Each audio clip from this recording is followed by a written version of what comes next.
Marie was a 22-year-old university student who had recently moved into an apartment building in a quiet neighborhood downtown.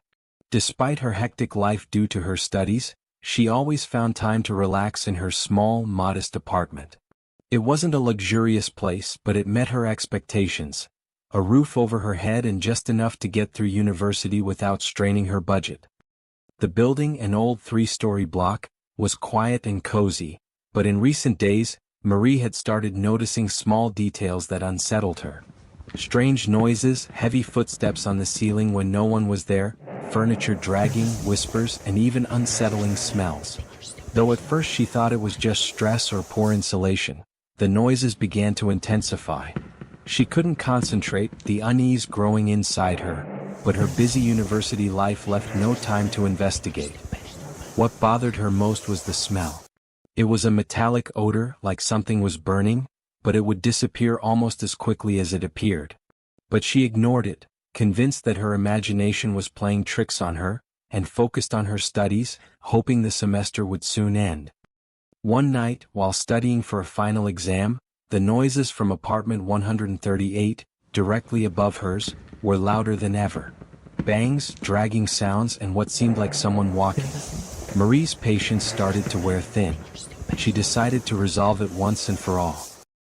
She climbed the stairs, her footsteps echoing through the silent building, except for the noises coming from apartment 138.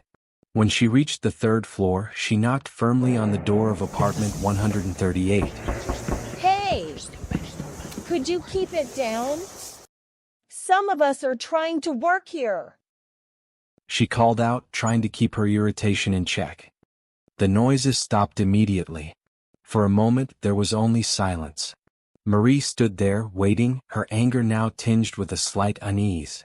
No one opened the door or responded.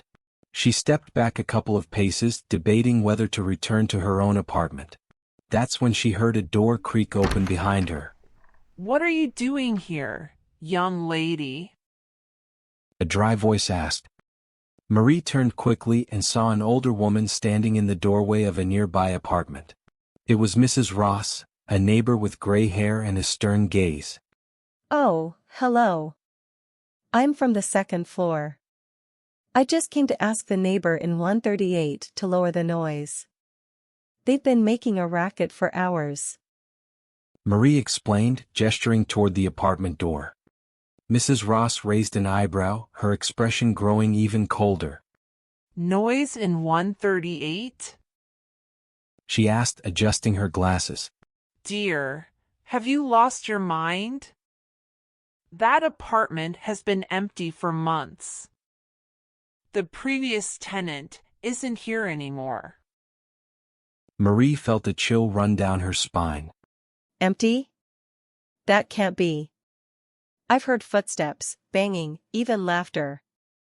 She repeated, incredulous. Mrs. Ross looked at her with a mix of disbelief and annoyance. "I don't know what you're hearing, child, but there's no one there. Maybe you're overstressed from your studies and imagining things. Now, if you'll excuse me, it's late, and I'd like to get some sleep." The door slammed shut, leaving Marie alone in the hallway.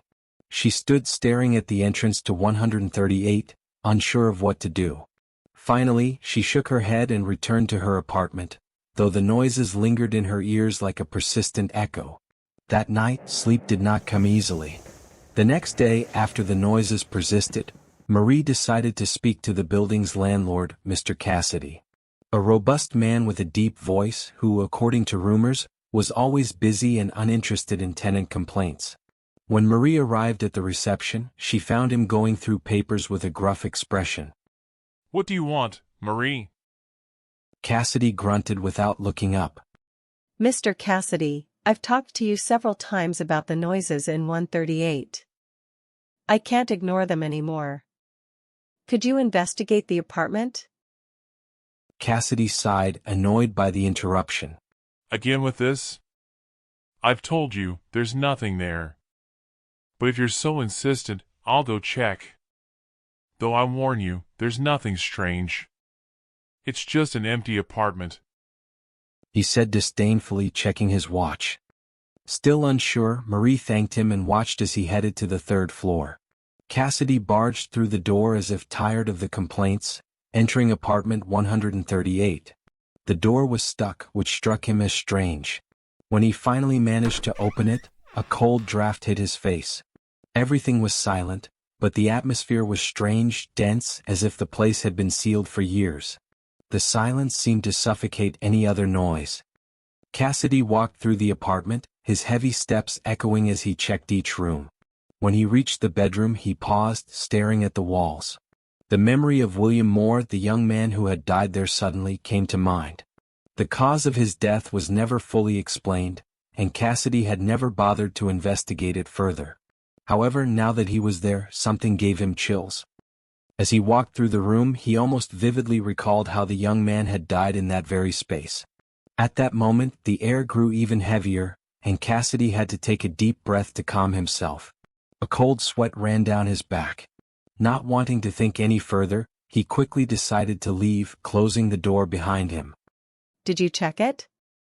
She asked, her eyes sparkling with hope. Cassidy didn't look her in the eye, still feeling an odd discomfort in his stomach. Yeah, there's nothing there. The apartment is empty. There's no reason for you to keep bothering me with this. Marie, confused, didn't know what to say. She thanked Cassidy with a forced smile and returned to her apartment. Cassidy, however, couldn't stop thinking about how strange everything had been. He decided to look through the records of the former tenant, William Moore. That night, Cassidy, while reviewing documents in the dimly lit archive room, found William Moore's file tucked away in a drawer. To his shock, the folder was smeared with a thick, black liquid. He wiped it clean, puzzled by the substance, and opened the file. As he began to read, the lamp on his desk suddenly exploded, sending shards of glass and light scattering across the room. Cassidy jumped back from his chair, his heart pounding. Grumbling about the broken lamp, he set the file on the desk and inspected the damage. In the darkness, a distorted voice echoed directly behind him. You always knew. Cassidy froze, unable to move. His breath quickened as the sound of footsteps crept closer. Then the voice shifted to that of a child. Daddy, why didn't you help me? Cassidy jolted awake, drenched in sweat. It had been a nightmare, or so he thought. He grabbed his phone, using its flashlight to scan the room. Gathering his courage, he checked the archive drawer again. This time, William Moore's file was pristine, with no trace of the black liquid, and the lamp was intact. Still shaken, he cautiously read through the file, noting the official cause of death, cardiac arrest. A police note mentioned that the circumstances were unusual, given Moore's excellent health and young age. This unearthed memory deepened Cassidy's unease, leaving him questioning what he had seen, or perhaps what he had ignored. The next day, Cassidy climbed to apartment 138 with a determination he'd never had before. The apartment was even colder than before. In the corner of the room, something caught his attention, a figure of a small girl, with long dark hair and a worn-out dress. The girl had her back to him, but her breathing was heavy and labored. Cassidy tried to speak, but as he opened his mouth, a sinister laugh suddenly filled the air. Then, the girl slowly turned her head, revealing completely empty eyes, no pupils, and a twisted smile on her face. Cassidy froze in terror. He felt a knot in his stomach, and suddenly, his chest tightened as though something was squeezing him. Before he could react, the girl began to speak, but her voice distorted. Daddy, why did you leave me? The girl's voice turned into a guttural scream. Cassidy felt the air leave his body and suddenly collapsed, dead from a heart attack. That same night, as the noises in the building grew louder, Marie experienced what seemed like a nightmare, but it wasn't. She woke up, startled by a noise coming from the bathroom. As she got out of bed, the bathroom door slammed shut. No! Let me out! Marie screamed, pounding on the door in desperation. Inside, as she looked in the mirror, she saw a shadow slowly sliding toward her, as if the reflection itself was coming to life. The figure materialized in the mirror, a man with dark eyes and black liquid dripping from his mouth. The shadow began to emerge from the mirror, slowly moving closer to Marie. No! What are you? What do you want from me? She screamed, backing away. The shadow stopped advancing for a moment, and with a deep, dragging voice, it replied. You set me free.